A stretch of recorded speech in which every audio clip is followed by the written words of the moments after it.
এক শহরে একজন ধনী ব্যবসায়ী হাজী আব্দুল্লাহ এবং তার স্ত্রী হাজেরা বেগম বাস করতেন। তাদের একমাত্র ছেলের নাম ছিল মুহাম্মদ। কিন্তু ছেলে মুহাম্মদ ছিল খুবই অহংকারী। যখন মুহাম্মদ যুবক হল তখন হাজী আব্দুল্লাহ এবং হাজেরা বেগম তার সামনে বিয়ের প্রস্তাব রাখলেন। তারা বললেন, মুহাম্মদ, তুমি এখন বড় হয়েছ, এখন তোমার বিয়ে দেওয়া উচিত। তখন মুহাম্মদ উত্তর দিল, আব্বা, আমি সেই মেয়ের সঙ্গে বিয়ে করব যাকে আমি প্রতিদিন 100 জুতার বাড়ি খাওয়াবো। আমার ইচ্ছা এই যে আমি যার সঙ্গে বিয়ে করব তাকে প্রতিদিন 100 জুতার বাড়ি মারব। এই অদ্ভুত শর্ত শুনে তার বাবা মা ভীত হয়ে পড়লেন। তারা ভাবলেন, এমন শর্তে কে তাদের মেয়েকে বিয়ে দেবে? কোনো বাবা মা কি তাদের মেয়েকে প্রতিদিন 100 জুতার বাড়ি খাওয়ার জন্য পাঠাবে? একদিন সেই শহরে আর একজন ধনী ব্যবসায়ী হাজী ইউসুফ এলেন, যিনি তার মেয়ের জন্য পাত্র খুঁজছিলেন। কেউ একজন তাকে হাজী আব্দুল্লাহর ছেলে মুহাম্মাদের কথা বলল। এটা শুনে হাজী ইউসুফ মুহাম্মাদের বাবা মার সঙ্গে দেখা করতে গেলেন এবং তার মেয়ের বিয়ের প্রস্তাব দিলেন। তখন মুহাম্মদ তৎক্ষণাৎ বলে উঠল, দেখুন, আমি শুধু সেই মেয়ের সঙ্গে বিয়ে করব যাকে আমি প্রতিদিন 100 জুতার বাড়ি মারতে পারবো। আমি চাই আমার স্ত্রী প্রতিদিন আমার হাতে 100 জুতার বাড়ি খাবে। এই কথা শুনে হাজী ইউসুফ হতভাগ হয়ে গেলেন। কে তার মেয়েকে এমন পাগলের হাতে দেবে? তিনি সঙ্গে সঙ্গে উঠে চলে গেলেন। বাড়ি ফিরে তিনি তার স্ত্রী ফাতিমা বেগমকে সব কথা খুলে বললেন। তখন ফাতিমা বেগম জিজ্ঞেস করলেন, তাহলে আপনি কি সিদ্ধান্ত নিলেন? উত্তরে হাজী ইউসুফ বললেন, সিদ্ধান্ত আর কি, আমি প্রস্তাব প্রত্যাখ্যান করেছি। কে তার মেয়েকে এমন লোকের কাছে পাঠাবে যে তাকে প্রতিদিন জুতার বাড়ি মারবে? তখন ফাতিমা বেগম বললেন, আপনি ঠিকই করেছেন। কিন্তু এই কথোপকথন তাদের মেয়ে আয়েশা শুনছিল। সে পাশের রুমের দরজায় দাঁড়িয়েছিল। আয়েশা ছিল পড়াশোনায় খুব মেধাবী এবং বুদ্ধিমতী। সে খুবই বিচক্ষণ মেয়ে ছিল। তখন আয়েশা তার বাবার কাছে গিয়ে বলল, আব্বা, আমি ওই ছেলের সঙ্গেই বিয়ে করতে চাই।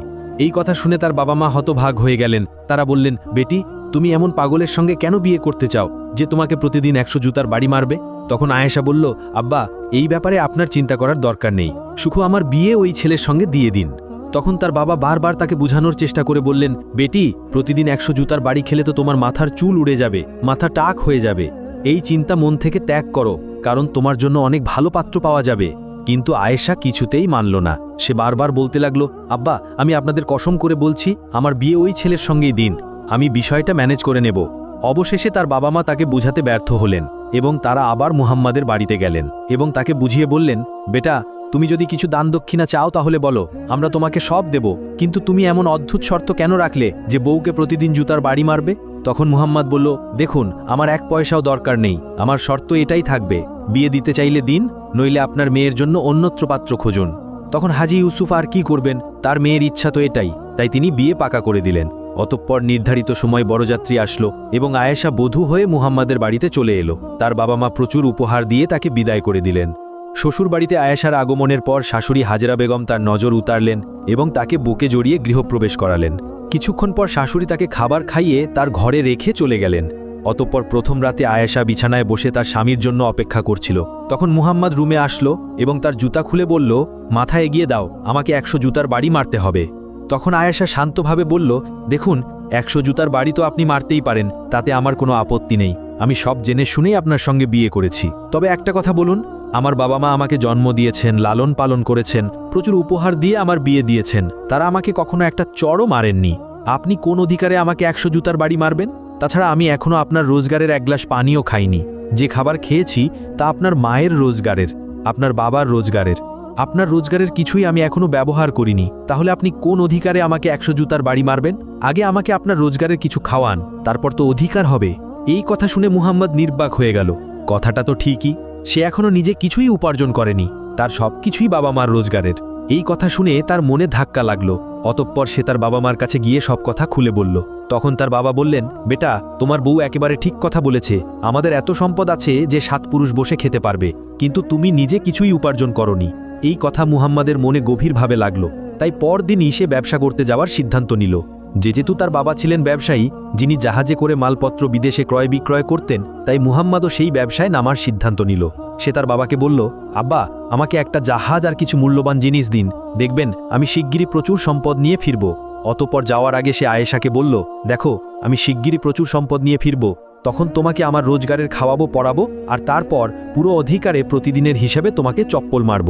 আয়েশা হেসে বলল, ঠিক আছে আমার স্বামী, ফিরে এলে আমার মাথা আপনার সামনে ঝুঁকে থাকবে, যত ইচ্ছা চপ্পল মারবেন। অতঃপর মুহাম্মদ সবার কাছ থেকে বিদায় নিয়ে জাহাজে উঠে ব্যবসার জন্য রওনা হলো। তার মুখে ছিল অহংকারী হাসি। এদিকে তার বাবা মা ভাবলেন এই সফরে হয়তো তার ছেলে কিছুটা শিক্ষা পাবে। অতঃপর ৩-৪ দিনের সফর শেষে মুহাম্মদ একটি বন্দরে জাহাজ থামালো। সেখানে নেমে সে শহরটা দেখতে গেল। হঠাৎ তার সামনে একজন লোক এসে হাজির, যার এক চোখে সবুজ পট্টি বাঁধা ছিল। লোকটি মুহাম্মাদের কাছে এসে বলল, এবার তুমি এসেছো? তোমার আব্বা আসেননি? তোমার আব্বা তো বলো চালাক। তখন মুহাম্মদ অবাক হয়ে বলল, আমি তোমাকে চিনি না, যা বলার খোলাখুলি বলো। লোকটি তখন বলল, তোমার আব্বা যখন এখানে এসেছিলেন তখন আমার কিছু টাকার দরকার ছিল, তাই আমি আমার একটা চোখ তার কাছে বন্ধক রেখে ৫০০ টাকা নিয়েছিলাম। এখন আমার কাছে ৫০০ টাকা আছে, তুমি এই টাকা নাও আর আমার চোখ ফেরত দাও। এটা শুনে মুহাম্মদ হতভাগ হয়ে গেল। তার কাছে তো কোনো চোখ নেই আর তার বালাও এমন কিছু বলেননি। তাই সে বলল, এখন আমার কাছে তোমার চোখ নেই, পরের বার এলে নিয়ে আসবো।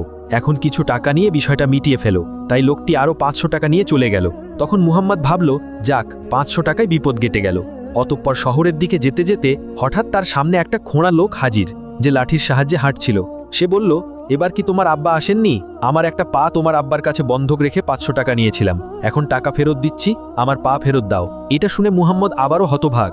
সে বলল, আমার কাছে তোমার পা নেই, পরের বার এলে অবশ্যই নিয়ে আসবো, এখন কিছু টাকা নিয়ে মিটিয়ে ফেলো। তখন লোকটি আরও ৫০০ টাকা নিয়ে চলে গেল।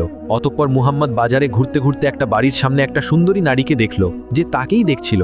নারীটি তখন তাকে ডাকলো। কাছে যাওয়ার পর নারীটি বলল, তুমি এখানে নতুন তাই না? আমাদের এখানে রীতি আছে, পরদেশীকে সোনার গ্লাসে দুধ পান করিয়ে আমরা স্বাগত জানাই। অতঃপর নারীটি ভিতরে গিয়ে সোনার গ্লাসে দুধ এনে মুহাম্মদকে দিল। মুহাম্মদ দুধ পান করে গ্লাস রাখতেই একটি বিড়াল এসে গ্লাস মুখে নিয়ে জাহাজের দিকে দৌড়ালো। বিড়ালটি জাহাজে গ্লাস লুকিয়ে আবারও ফিরে এলো। আর মুহাম্মদ যখন চলে যাচ্ছিল তখন নারীটি বলল, আমার সোনার গ্লাস আমাকে ফেরত দাও।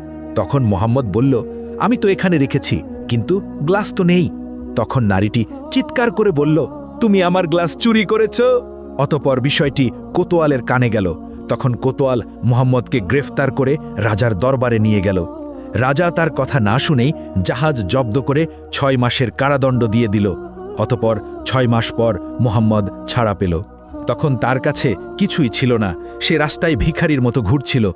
একজন লোক তাকে দেখে বলল, এটা ঠকদের শহর, আমি গান গাই, তুমি যদি নাচতে পারো তাহলে আমার সঙ্গে নাচো, নইলে এখানে বেঁচে থাকা কঠিন।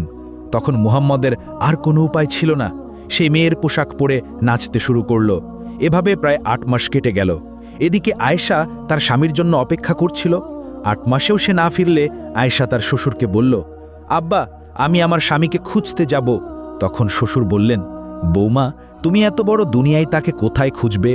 তখন আয়েশা বলল, না আব্বা, আমিই তাকে খুঁজে আনব, আপনি আমাকে ৫টি জাহাজ আর কিছু টাকা দিন। তখন শ্বশুর তাকে 5টি জাহাজ, ধনসম্পদ এবং 5 জন বিশ্বস্ত লোক ও একটি অনুগত কুকুর দিলেন। তখন আয়েশা পুরুষের পোশাক পরে জাহাজে চড়ে রওনা হলো। 4 দিন পর জাহাজ একটি বন্দরে এসে থামল। সে তার লোকদের বলল, আমার মনে হয় আমার স্বামী এই শহরেই আছে, আমি একা তাকে খুঁজব, তোমরা জাহাজেই থাকো। তখন এক চোখওয়ালা লোক এসে বলল, তোমার আব্বা আসেননি? আমার চোখ তার কাছে বন্ধক ছিল, এই ৫০০ টাকা নাও, আমার চোখ ফেরত দাও। তখন আয়েশা বুঝল এটা ঠকদের শহর। তখন সে তার লোকদের ইশারায় বলল, কাকার চোখ জাহাজে আছে, খুঁজে আনো। তখন তারা খোঁজার ভান করে বলল, চোখ তো পাচ্ছি না। তখন আয়েশা বলল, তাহলে চাকু নিয়ে এসো, কাকার আরেক চোখ বের করে জাহাজে মিলিয়ে দেখি।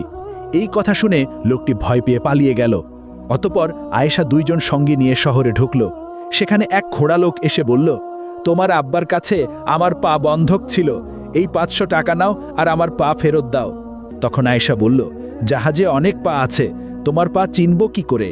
তোমার আরেক পা কেটে মিলিয়ে দেখতে হবে। তখন সেই লোকটিও ভয় পেয়ে পালিয়ে গেল। অতঃপর বাজারে গিয়ে আয়েশা এক সুন্দরী নারীকে দেখল। নারীটি তাকে কাছে ডাকল। অতঃপর নারীটি সোনার গ্লাসে দুধ দিল।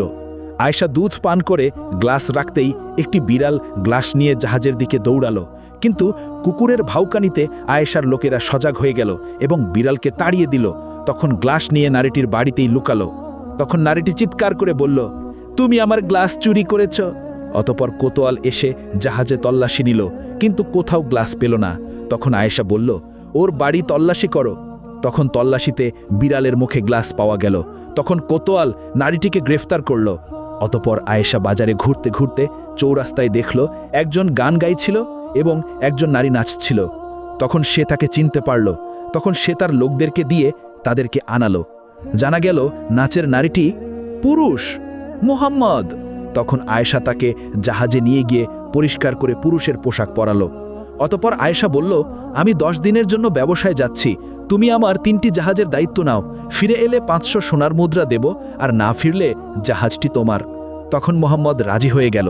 অতপর আয়েশা বাড়িতে ফিরে শ্বশুর শাশুড়িকে সব কিছু বলল।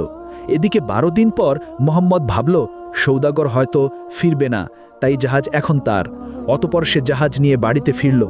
বাড়িতে পৌঁছে মোহাম্মদ হিসেব করল কত দিনের জন্য কত জুতার বাড়ি মারবে। অতপর সে আয়েশার কাছে গিয়ে বলল, তোমার আব্বা 9 বছরে যা উপার্জন করেননি, আমি 8 মাসে তা এনেছি। এটা শুনে আয়েশা হেসে বলল, সত্যিই কি তুমি এই সম্পদ উপার্জন করেছ, না কেউ দয়া করে দিয়েছে? তখন আয়েশা মোহাম্মদের নারী পোশাকের বাক্স দেখালো। মোহাম্মদ তখন লজ্জায় মাথা নিচু করে নিল। অতপর আয়েশা বলল, যে সৌদাগর তোমাকে উদ্ধার করেছে সে আমিই ছিলাম। এটা শুনে মোহাম্মদের অহংকার ভেঙে গেল এবং সে ক্ষমা চেয়ে বলল, এই কথা তুমি কাউকে বলো না। তখন আয়েশা হেসে বলল, তাহলে 100 জুতার বাড়ি মারবে না? তখন মোহাম্মদ বলল, না, তুমি চাইলে আমাকে মারো, কিন্তু দয়া করে এই রহস্য গোপন রাখো। তখন আয়েশা মুচকি হেসে তার প্রস্তাব মেনে নিল। ফলে সকল সমস্যার সমাধান হয়ে গেল। এরপর মোহাম্মদ ও আয়েশা সুখে শান্তিতে জীবনযাপন করতে লাগল। প্রিয় বন্ধুরা, দেখলেন তো আয়েশা বুদ্ধি ও বিচক্ষণতায় কিভাবে বড় সমস্যা কাটিয়ে উঠল। এই গল্পটি আপনাদের কেমন লাগলো দয়া করে কমেন্ট করে জানাবেন, আর গল্পটি ভালো লাগলে একটি লাইক দিবেন। আমাদের চ্যানেলে প্রথমবার এলে সাবস্ক্রাইব করে নেবেন এবং বেল আইকন টিপে দিবেন, যাতে নতুন গল্পের নোটিফিকেশন সবার আগে পেয়ে যান। আমাদের সঙ্গে এভাবেই থাকবেন। আল্লাহ হাফেজ।